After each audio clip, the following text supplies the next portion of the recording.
Uma ótima tarde a todos. Começamos agora a segunda edição do Agricultura BR, ao vivo para todo o Brasil, pelas antenas parabólicas, também pela Claro e Net TV nos canais 190 e 690. Eu lembro você que você nos acompanha e tem muita informação e bons negócios no nosso portal. sba1.com é o portal do agronegócio brasileiro. Lá tem tudo que o produtor rural precisa saber para ficar bem informado e fazer bons negócios. Você também está nos acompanhando agora pelo Facebook do Canal do Boi e também todas as outras páginas nesta mídia social que levam o Agricultura BR. Obrigado a todos. No Paraguai e no Brasil pela TV por assinatura Neo TV e a partir deste momento o sinal aberto no Mato Grosso do Sul pela TV Imaculada Conceição, linkada aqui na segunda edição do Agricultura BR.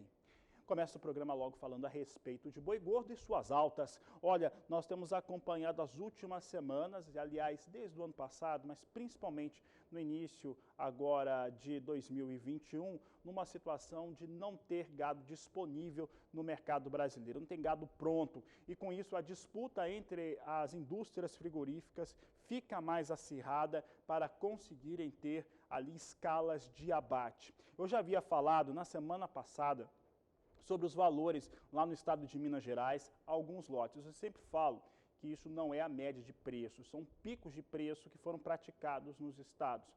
Em Minas Gerais, na semana passada, no começo da semana passada, já havia se atingido, de acordo com os dados apurados por diversas fontes diferentes e que chegam à Agricultura BR, o valor de lotes ali de mais de 100 animais muito bem acabados, evidentemente, que já haviam chegado a R$300 arroba de negociação. No começo dessa semana, nós tivemos São Paulo conferindo novamente esta mesma situação. Já tinha no final da semana passada São Paulo tendo esse registro de R$300 arroba e voltou a repetir esse valor no começo desta semana. O mesmo aconteceu agora no estado de Goiás. Mais uma vez eu explico, são lotes diferenciados, mas que atingem valores de pico que chamam bastante atenção. Mas o fator que importa mesmo é em relação ao valor médio. E os valores médios para a arroba do gado gordo em todos os estados produtores segue em elevação. De acordo com os levantamentos, isso vem acontecendo desde o começo do mês de janeiro. Há uma forte dificuldade em se manter as escalas, principalmente a indústria para atendimento das suas demandas, principalmente do mercado externo. E como essa demanda do mercado externo exige gado com os animais, o boi gordo, com parâmetros diferenciados, isso faz com que esses picos de preço lá na casa de R$300 arroba chamem bastante atenção.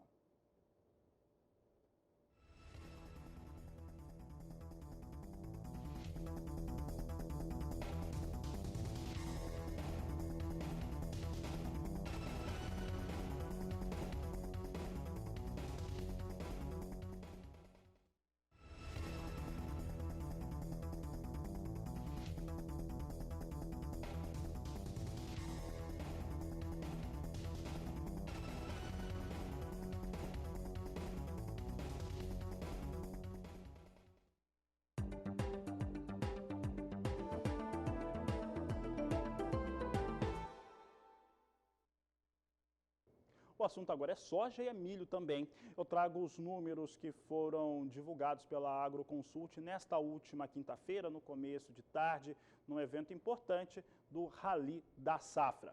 Vamos trazer primeiro os dados relacionados à produção de soja, divulgados nesta última quinta-feira. E você acompanha comigo na tela o gráfico aqui mostrando como é que ficou o resumo para a estimativa para a soja. Você tem aqui uma produção estimada em 132 milhões e 400 mil toneladas, alta de 5,5%.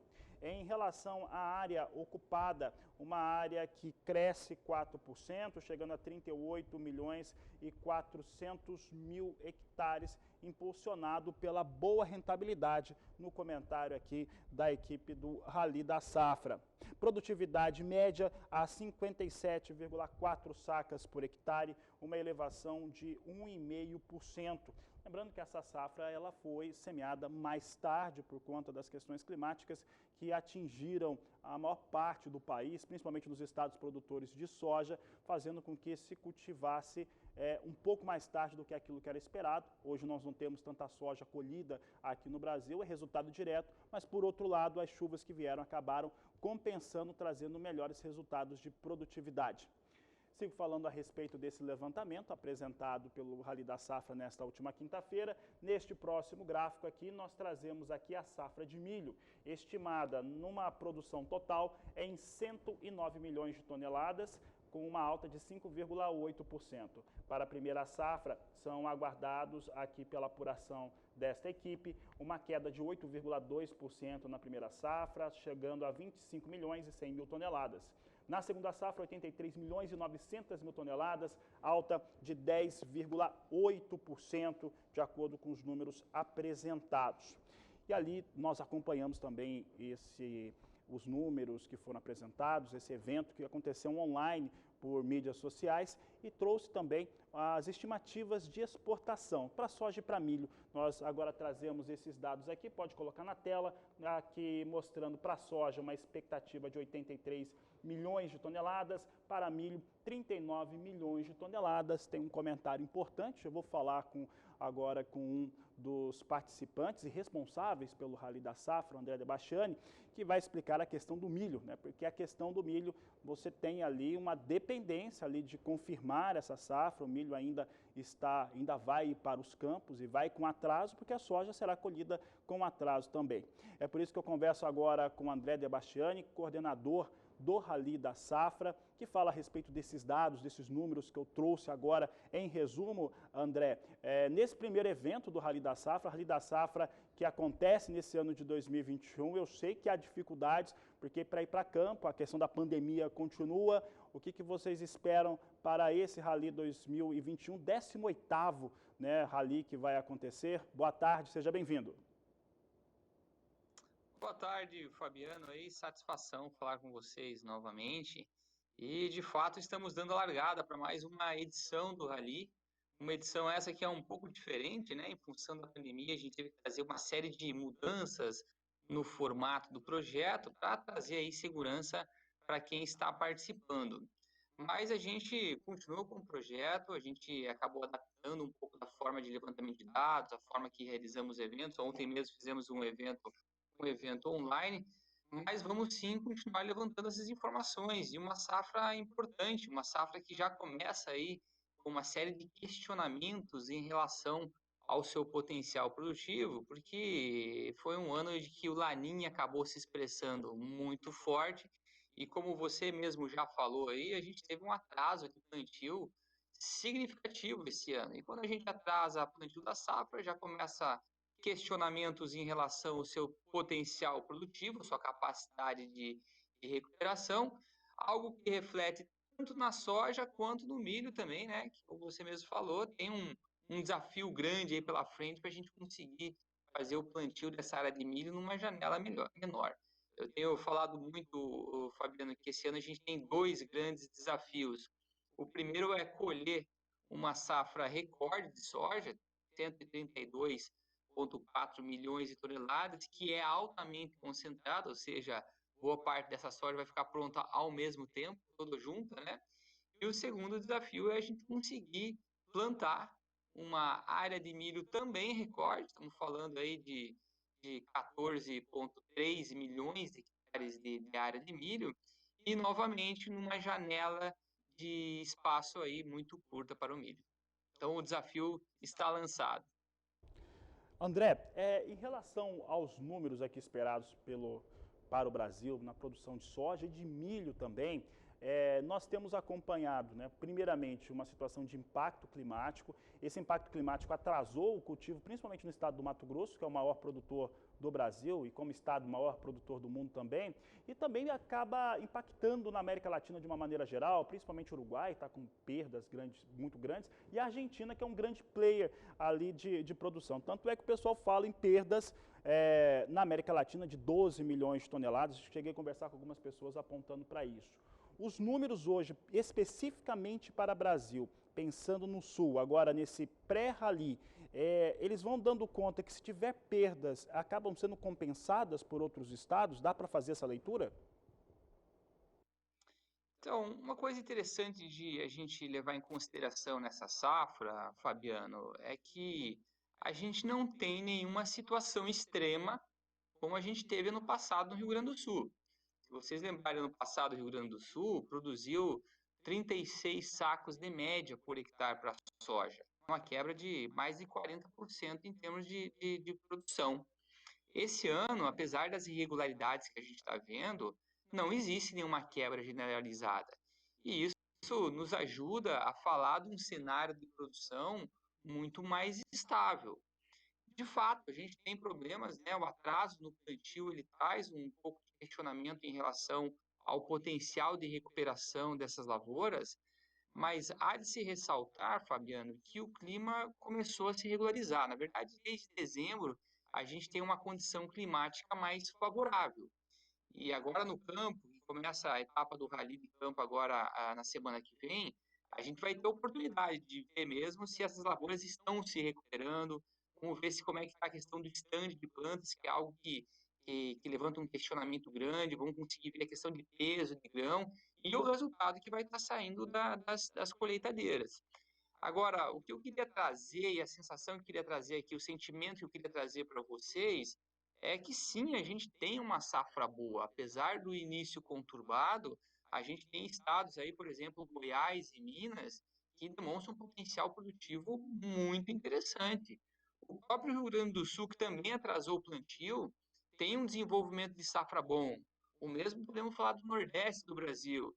Talvez quando a gente fale em termos de destaques, o estado que talvez que mais foi prejudicado por essa irregularidade climática foi o Mato Grosso, porque teve que plantar por conta da dinâmica de produção no Mato Grosso, né, com milho safrinho e do algodão safrinho, não dá para esperar a melhor condição de umidade para começar o plantio.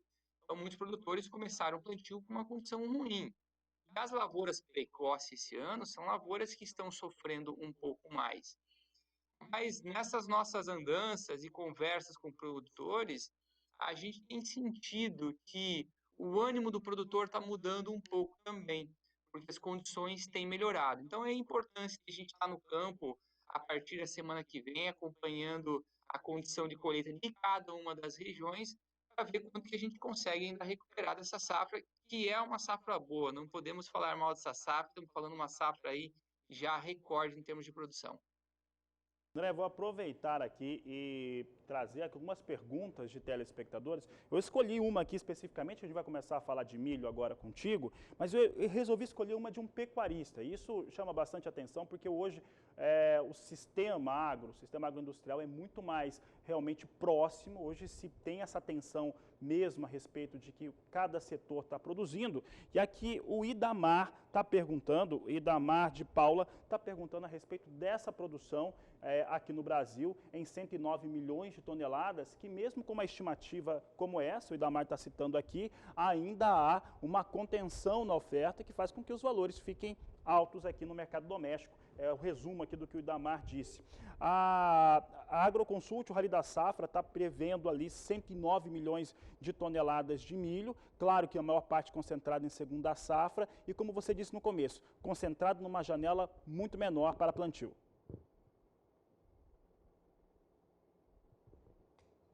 Falar e não podemos esquecer do milho verão também. E essas condições irregulares que a gente teve para plantio da soja, e daí vamos falar mais do sul do Brasil, né? Que a gente teve o atraso em termos de regularização da chuva, ela afetou a soja no sentido de ter que postergar o início do plantio.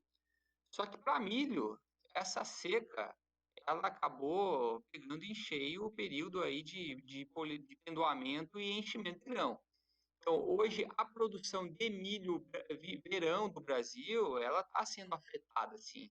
Tanto que a gente está falando de uma produção em torno de 25 milhões contra 27 no passado, que já teve problemas também. Se vocês pegarem o Rio Grande do Sul, que é o estado onde o milho verão está sofrendo mais esse ano passado, as lavouras mais precoces foram as lavouras que desempenharam melhor, e as tardias foram as que foram prejudicadas pela seca. Esse ano é o contrário. Esse ano as lavouras de milho precoces são as que estão sofrendo mais e provavelmente as tardias vão ter um desempenho um pouquinho melhor. Mas o estrago está feito, então a gente tem uma redução em termos de produção aí do milho verão a 25 milhões, e o que deve compensar é o milho safrinha. Agora, é bom lembrar, o milho safrinha, o milho segunda safra, nem foi plantado ainda, a gente vai começar a plantar ele agora. Então, tem todo o desenvolvimento da safra pela frente. O fator positivo que nós temos quando a gente fala do milho segunda safra são dois. Primeiro, a área de plantio. A gente tem um incremento de área de milho segunda safra esse ano previsto em quase 1 milhão de hectares. A gente sai de 13,3 para 14,3 milhões de hectares. Então, é um aumento substancial que eleva aí o nosso teto produtivo. E o segundo fator positivo que a gente tem dessa safra é a questão de investimento em tecnologia. Os bons momentos da cultura têm feito que o produtor não economize, seja em adubação, seja na escolha do híbrido e até mesmo nos tratos culturais. Então, dentro de um ano normal, a gente há de pensar que essas produtividades vão ser boas e que a gente vai ter uma produção aí em torno de 84 milhões de toneladas, que é o que a gente está estimando nesse pré-rally. Mas daí, vamos lá, temos os desafios também. Vamos ter que plantar essa área grande num curto intervalo de tempo.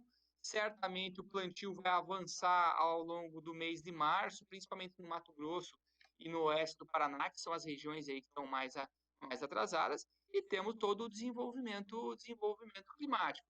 Então, ainda não dá para a gente contar com esses 109 milhões, porque tem muita coisa para acontecer pela frente.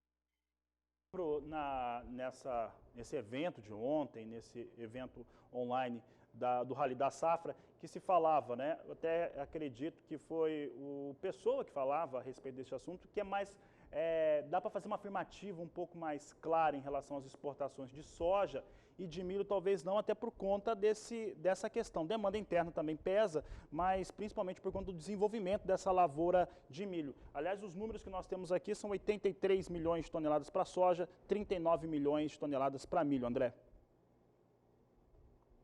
Exatamente, o milho a gente tem que produzir ainda para conseguir exportar esse volume, mas a verdade é que a gente tem um volume já comercializado antecipadamente bastante elevado. E o mercado lá fora está aquecido, seja na soja, quando a gente fala, a China, quando a gente fala de soja, e mesmo o milho, que a China agora passa a ser um player importante também em termos de importação da cultura. Então, esse mercado de exportação tem todo espaço para ser realizado, e é bom que o Brasil ocupe esse espaço no mercado internacional. Então, é possível sim que os preços se mantenham em patamares ainda bastante elevados em função desse bom momento de demanda que a gente tem também. Tá certo, André. Para encerrar aqui a entrevista, como é que estão organizadas as equipes de campo do Rally da Safra este ano, que continua diferente por conta da pandemia?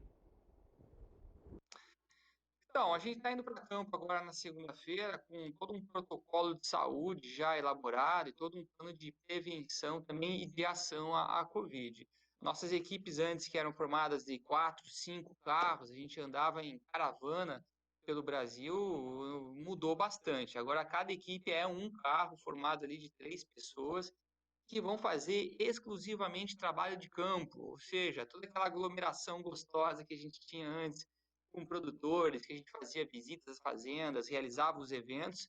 Esse ano não vamos ter, pelo menos agora, né? Esse momento é um momento mais sério, que a gente deve prezar pela saúde, e o pessoal vai estar fazendo exclusivamente trabalho de campo.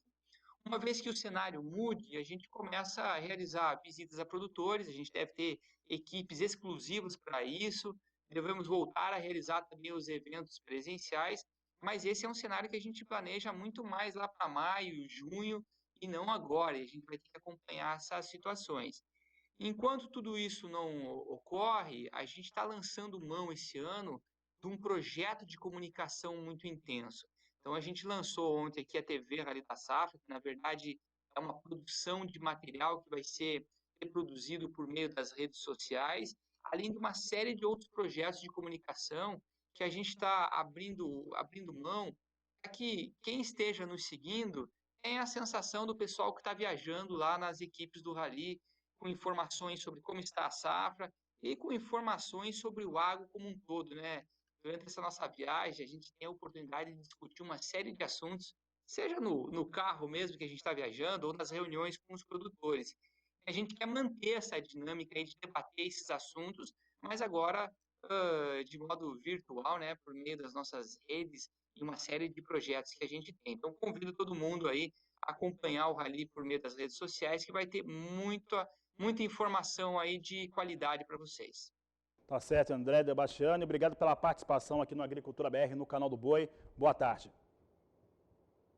Uma boa tarde, um grande abraço a todos. Tá certo, eu conversei com o André Debastiani, coordenador do Rally da Safra, falando a respeito aí dos números que foram apresentados nesta última quinta-feira, nesse pré-rally.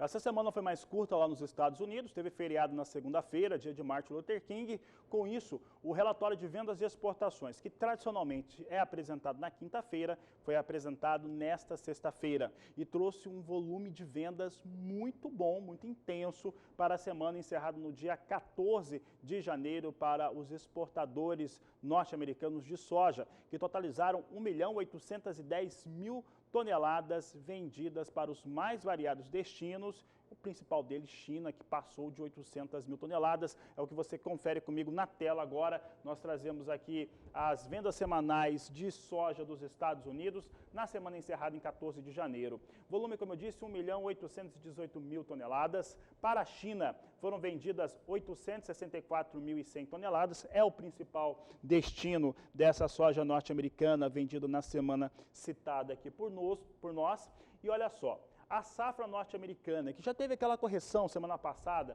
apresentada no relatório de oferta e demanda para cima, com a sua meta para 60.690.000 toneladas, agora atinge já a venda de safra 57.360.000 toneladas, mostrando um bom ritmo de vendas, mesmo com a ampliação dessa meta de exportação, bom ritmo de vendas para a soja norte-americana. Por enquanto, é o único lugar que tem soja no mundo. Vamos falar agora de soja em Chicago. Você acompanha como é que vem os números negociados na Bolsa Norte-Americana. Nós temos soja em Chicago neste momento vindo com os seus negócios com queda de 1% aqui para as posições de curto prazo. Março, 13 dólares 56 centes mais 2 o bushel. Maio, 13 dólares 54 centes mais 6. Posição de julho, 13 dólares 39 centes mais 2 o bushel. E agosto, 12 dólares 92 centes mais 4, perdendo mais. Aí mostrando, já perdeu o piso de 13 dólares a posição de agosto. O que nós temos aqui é um reflexo. O André Debastiani falava agora ao vivo aqui no Agricultura BR a respeito dessa melhora climática sobre as áreas de produção de soja no Brasil. E podemos estender esse comentário e nós trouxemos dois especialistas que são ligados a clima, né? Uma de clima mesmo e outra que é ligado ao desenvolvimento de safras, falando a respeito dessa melhora na América do Sul. Nós trouxemos nesta semana aqui uma entrevista com a meteorologista da SOMAR, a Maria Clara, que deu uma entrevista para a Renata Ferreira falando sobre essa melhora aqui no Brasil e também nos países ao redor. E tivemos também o Felipe Reis no começo dessa semana da GeoSys, aí falando sobre o mapeamento de safras, e esse mapeamento era automaticamente influenciado pela melhora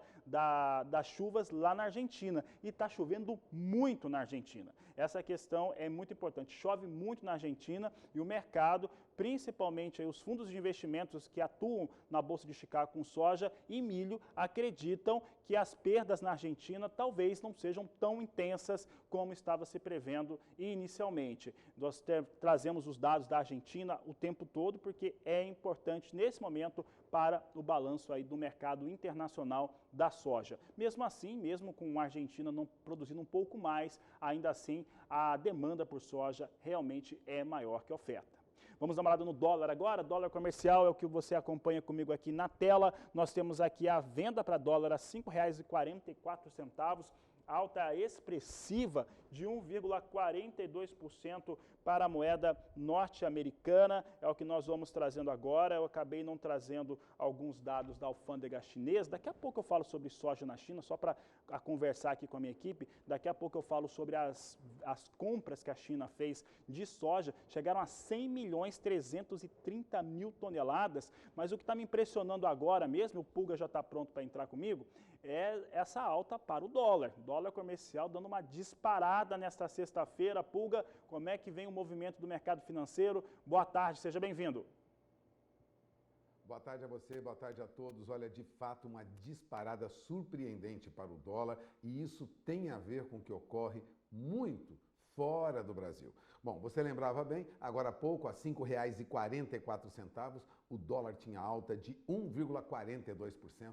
Eu estou acompanhando aqui agora. Mas o que ocorre no mercado é que há um avanço da Covid agora, não só na Europa, não só nos Estados Unidos, e não só aqui em São Paulo, no Brasil, mas também na China. As notícias que vêm da China indicam que lá já há reconstrução e remontagem de hospitais na província de Hubei, e isso repercute em todo o mercado financeiro internacional. Fora isso, os dados de avanço da doença, de aumento do número de contaminação, também na Alemanha. Ou seja, há muitas preocupações. E, lógico, influencia também essa movimentação o que ocorre também no Brasil. Veja, hoje, Fabiano, São Paulo entra na fase vermelha a partir das 20 horas. Vamos resumir, olha.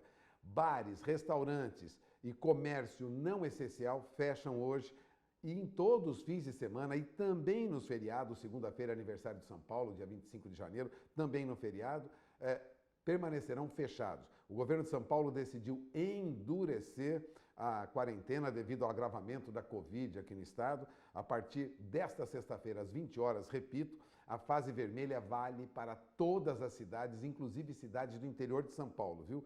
Tanto durante o dia como durante a noite. Portanto, haverá muita restrição por circulação a partir de agora. Isso repercute em todo o mercado financeiro, né? Não só aqui em São Paulo, onde há concentração de operações no mercado financeiro.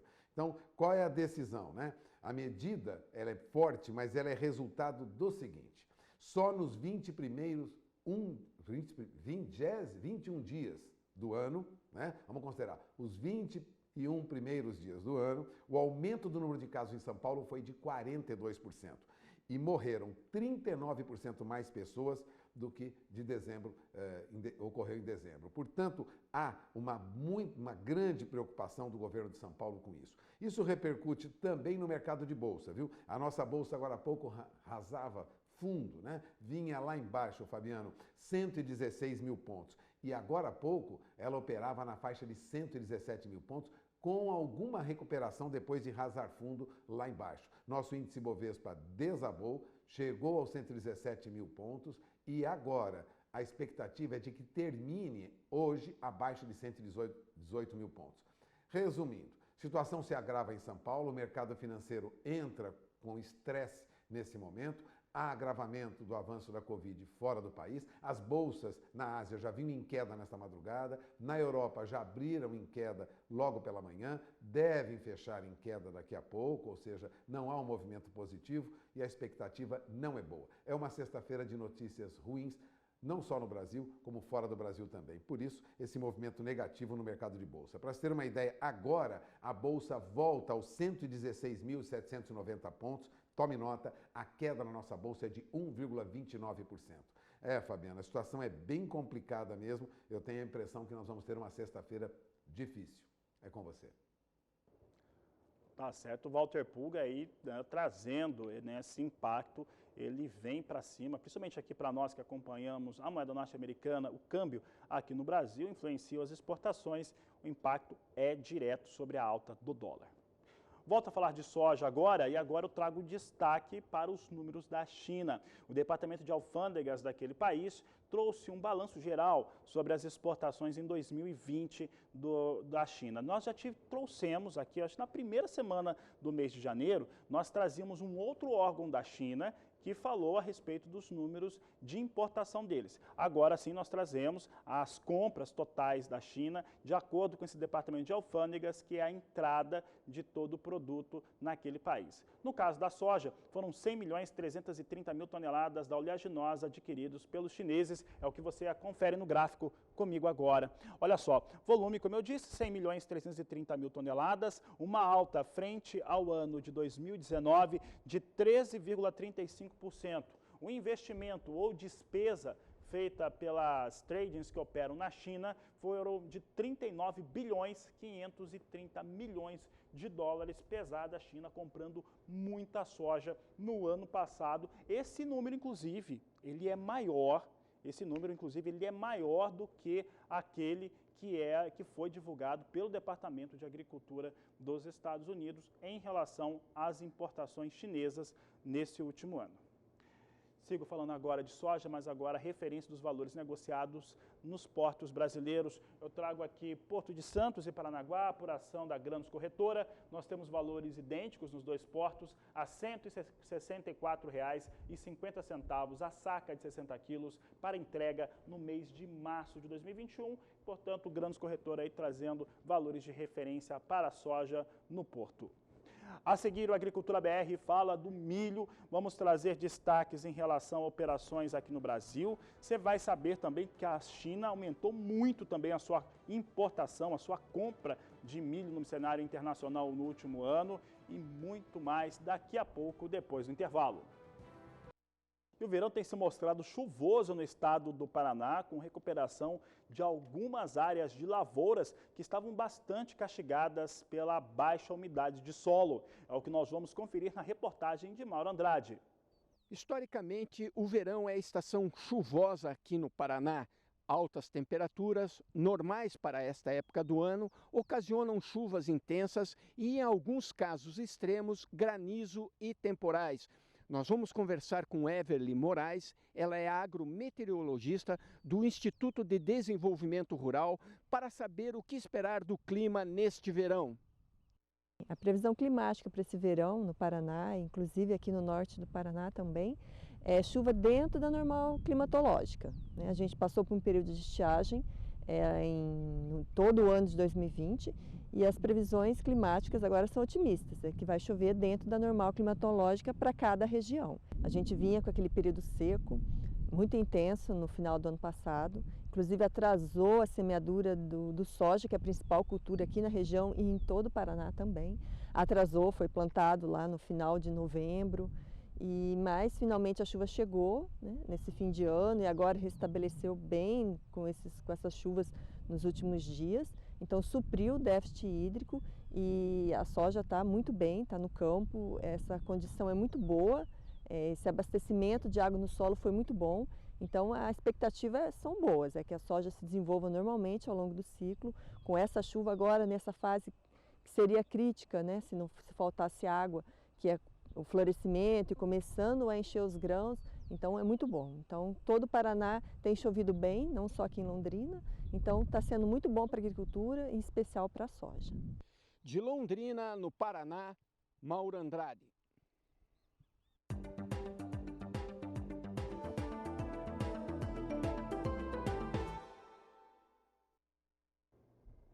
Sigo falando de milho agora na Agricultura BR e com os números do Departamento de Alfândega da China. E segundo esse departamento, é um dos principais órgãos chineses que tratam das importações daquele país e esses números são muito importantes, mostram que os chineses importaram no ano passado com uma elevação de 136% milho no último ano. Compraram muito mais milho no mercado internacional. Essa notícia é importante porque ela mexe com o mercado, mostra que a China está demandando milho, passa a ser um dos grandes importadores. E nós vamos ver agora no gráfico que os chineses importaram em todo o último ano 11.300.000 toneladas. Então, em 2020, 11.300.000 toneladas, uma alta frente a 2019 de 136%. A despesa ou investimento foi de 2.490 milhões de dólares, são os números do Departamento de Alfândega da China para os dados de importação. Falando agora só de milho em Chicago, também vinha com queda hoje mais cedo. Vamos saber se o milho continua recuando lá em Chicago. Nós temos milho caindo, vai caindo neste momento 1,2% no mais curto prazo. Posição de março a $5,15 mais 6 o bushel. Maio, $5,18 mais 2. Julho, $5,14 por bushel. E a posição de setembro, $4,64 mais 6 por bushel. São os negócios que eu destaco agora aqui no Agricultura BR com milho na Bolsa de Chicago. E olha, uma cooperativa, a Cocamar, lá no estado do Paraná, vai fazer mais um rally da produtividade da soja. É o que você vai ver agora nessa outra reportagem de Mauro Andrade. O Rally Produtividade Soja, organizado pela cooperativa Cocamar, é um evento onde os técnicos vão até a propriedade do associado ver como andam as condições das lavouras. A experiência traz bons resultados e o evento já está na sua 6ª edição. Eu conversei com Rogério Reco, ele é coordenador do evento Rally Produtividade Soja. Acompanhe. O Cocamar realiza já pelo 6º ano consecutivo o Rally de Produtividade. E o que é o Rally? É um evento inovador, né, de caráter técnico, de comunicação e de relacionamento com os produtores rurais, o qual eu tenho a satisfação de coordenar. E a proposta do Rally é visitar as diversas regiões de atuação da cooperativa para conhecer as boas práticas realizadas pelos produtores. Então nós falamos de integração lavoura-pecuária, a gente faz muito contato com produtores que fazem cuidado, né? Cuidado com o solo, com braquiária, enfim, plantio direto bem feito, produtores que têm uma gestão bem profissional da propriedade, que têm uma alta produtividade com a adoção de modernas tecnologias. Enfim, essa é a proposta do Rally, que tem sido um sucesso aí, visitando mais ou menos 100 produtores a cada edição. A gente acompanha a safra do pré-plantio da soja até a colheita e a gente tem percebido aí, né, nessas viagens, né, nesse ano especialmente, uma dificuldade no começo do plantio, o atraso causado pelas intempéries, depois uma má distribuição de chuvas, agora com as chuvas que estão acontecendo, houve uma padronização das lavouras. Nós temos lavouras com médias, com previsão de médias bem boas, bem assim, interessantes mesmo, mas também a preocupação agora com excesso de umidade, que isso possa ocasionar doenças, trazer doenças para lavouras. Então a gente vai ter isso mais para frente ainda, a gente vai ainda continuar o Rally até março, final de março, início de abril, e a gente vai assim atualizando vocês com essas informações da safra aqui na região. Obrigado. De Londrina, no Paraná, Mauro Andrade. É o Rally da Produtividade da Soja, realizado pela Cocamar. Olha, a seguir no Agricultura BR, você tem o mercado do café. Vamos saber como é que vem a operação com café arábica na Bolsa de Nova York, mercado físico brasileiro, café robusto em Londres e também mercado aqui no Brasil, principalmente no Espírito Santo. Além disso, você vai ter informações da agenda da MB Leilões para este final de semana. Daqui a pouco eu vou conversar com meu amigo Edilson Alvarenga, já estou vendo ele aqui no meu retorno e daqui a pouco a gente volta com essas informações. E você vai ter agora informações de como está dividido, escalado, o zoneamento agrícola de risco climático, pensando em diversas culturas, inclusive trigo, na reportagem de Kylie Rodrigues. De acordo com o Ministério da Agricultura, nas regiões tradicionais de cultivo comercial de trigo no Brasil, os maiores riscos de perda de produção são geada no espigamento em região temperada, com excesso de chuva e umidade elevada na fase final de enchimento de grãos. Pode causar doenças. Em região de clima tropical, pode ocorrer perda de qualidade tecnológica dos grãos, principalmente em períodos extensos de calor e pouca quantidade de chuva.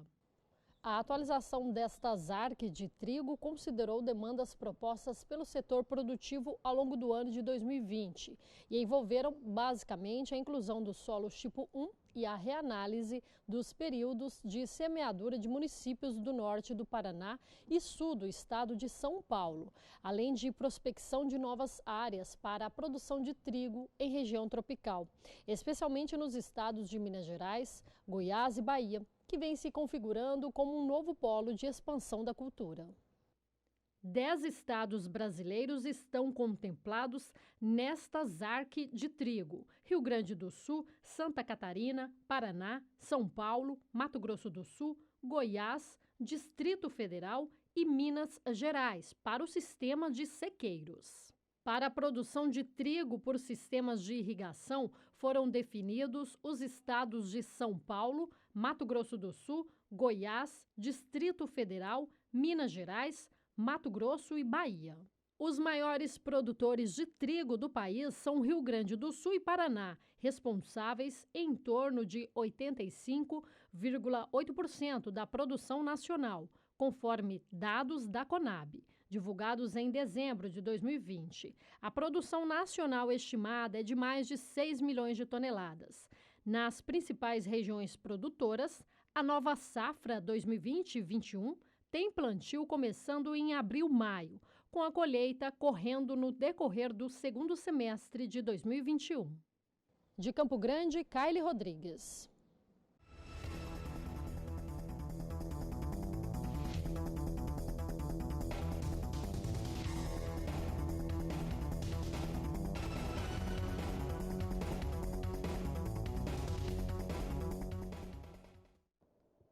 O assunto agora é suco de laranja no Agricultura BR. Nós tivemos uma campanha 2019-2020 com exportações ligeiramente acima da média. Esse fator é interessante. Tem questões ligadas aos valores negociados de suco de laranja que acabaram recuando um pouco, enquanto que aqui no Brasil as instituições envolvidas tentam buscar uma elevação do consumo. Estes são assuntos desta entrevista com Ibiapaba Neto, que foi realizada por Walter Puga Júnior. As exportações brasileiras de suco de laranja caíram muito, estão muito abaixo do que nós tivemos num passado recente. Eu tenho aqui comigo o diretor executivo da Citrus BR, a entidade que representa as 3 maiores processadoras de suco de laranja do país e exportadoras também.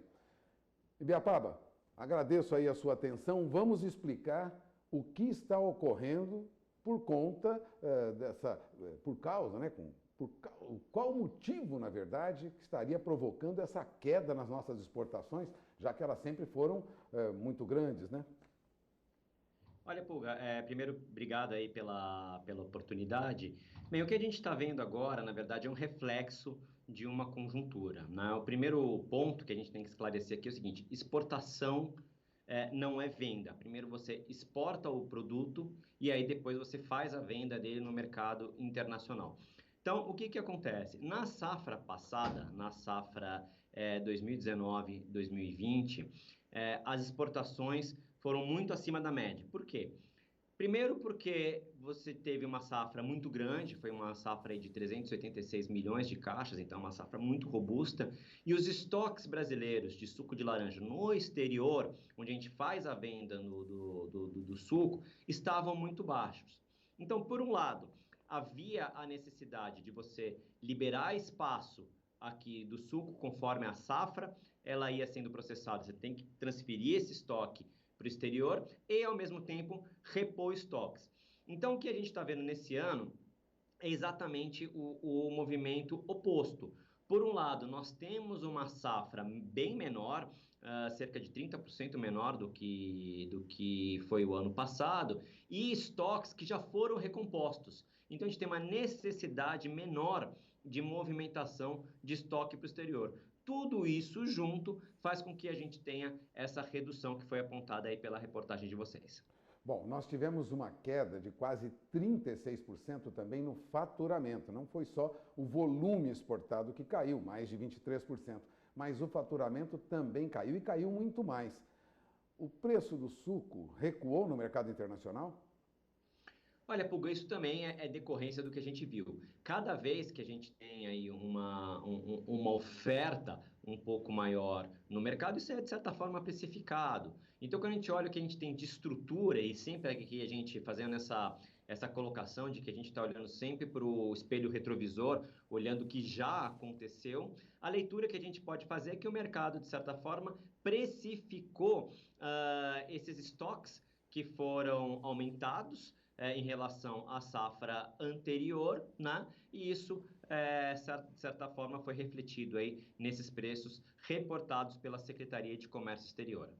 Bom, nós temos uma redução muito forte também nas compras da Europa, né? A Europa é um mercado importante para o suco brasileiro.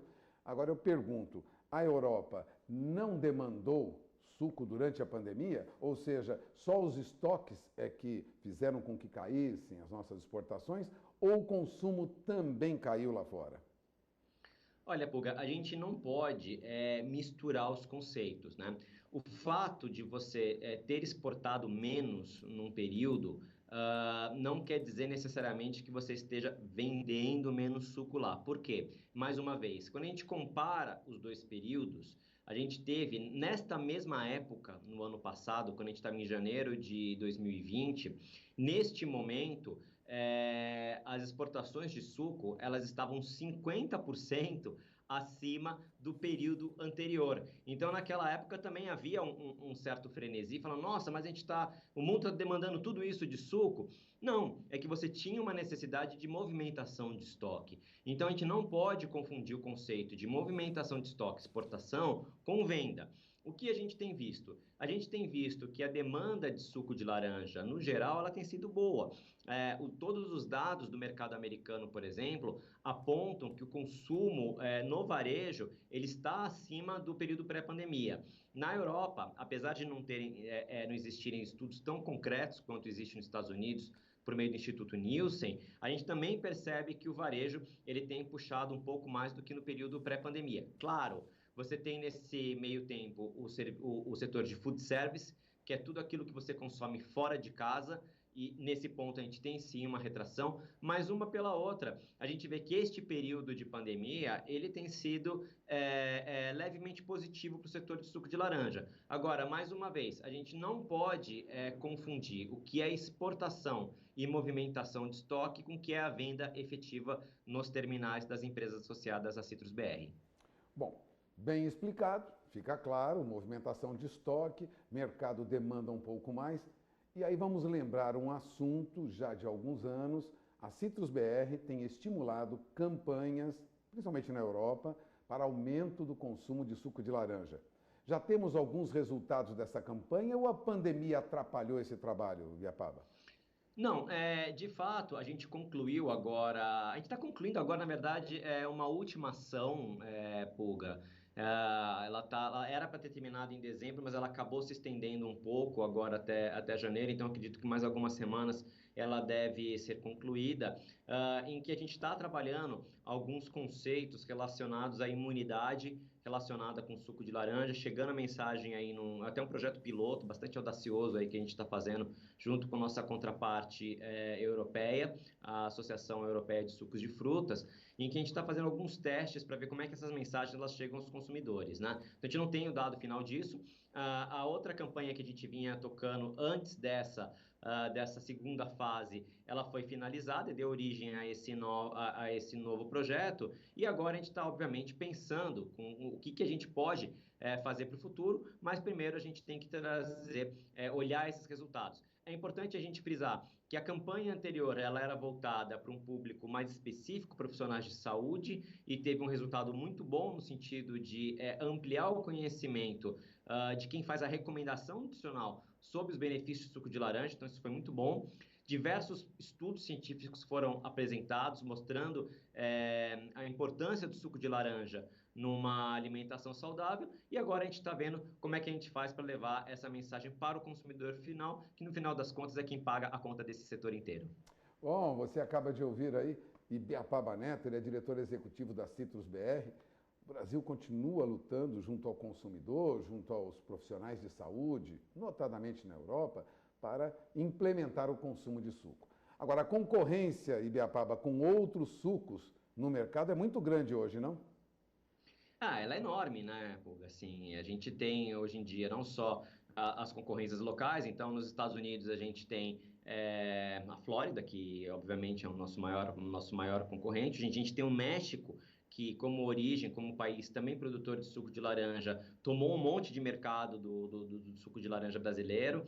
Em 2019 o México foi o maior exportador de suco concentrado para os Estados Unidos, passando a perna aqui no Brasil. Em 2020, só não aconteceu por conta de uma seca ali que reduziu drasticamente a produção de suco mexicana, e nesse ano eles retomam a produção e devem dar dor de cabeça para a gente. E aí, claro, você tem outros produtores locais na Europa, como Espanha, Itália, Grécia, que têm produções locais importantes, e outros sabores de fruta também, notadamente maçã e multifrutas, que também concorrem com suco de laranja. Concorrência faz parte do negócio, e o que a gente tem tentado mostrar é a superioridade do suco de laranja do ponto de vista nutricional, e é óbvio que o consumidor sabe que, em termos de sabor, ele é imbatível. Bom, eu agradeço a entrevista de Biapaba Neto, diretor executivo da Citrus BR, Walter Puga Júnior, de São Paulo. Nós vamos para o intervalo comercial, daqui a pouco voltamos com as últimas informações dessa edição de Agricultura BR. Momentos finais dessa edição do Agricultura BR, vamos dar uma olhada como é que vem soja em Chicago neste momento. Lembro que os fundamentos do mercado em relação à oferta e demanda são os mesmos. Nós temos uma oferta aquém da demanda que vai se apresentando para essa safra 2021, o que sustenta os valores de soja. Entretanto, em relação a essa oferta, talvez ela não seja tão prejudicada assim por conta do clima na América do Sul, que se estimava ali perdas de 12 até 14 milhões de toneladas por aqui na América do Sul. Entretanto, as chuvas que caem sobre o Brasil e principalmente na Argentina, onde as perdas seriam muito altas, elas vão dando, ou pelo menos vão sendo interpretadas pelos operadores de mercado nos Estados Unidos como suficientes para reduzir essa queda. Vamos dar uma olhada como é que vem soja em Chicago. Soja em Chicago vem caindo, né? Amplia essa queda neste momento. Neste momento cai quase 1,5%, vindo para março a $13,49 mais 6 o bushel, maio $13,48 mais 4, julho $13,32 o bushel e agosto $12,85 mais 2 por bushel. São os negócios que eu destaco agora com soja em Chicago. Dólar comercial vem em alta no Brasil, principalmente por conta de questões domésticas e ligadas à pandemia. Vamos ver como é que vem o dólar no país. Nós temos a moeda norte-americana a R$ 5,46, alta forte no momento, 1,80% de alta para o dólar neste momento aqui no país. Portanto, disparando o dólar neste momento é o que nós destacamos no Agricultura BR, que encerra por aqui. Voltamos logo mais na terceira edição, a partir das 16 horas, no horário de Brasília. Eu desejo a todos uma excelente tarde, um grande abraço e até mais!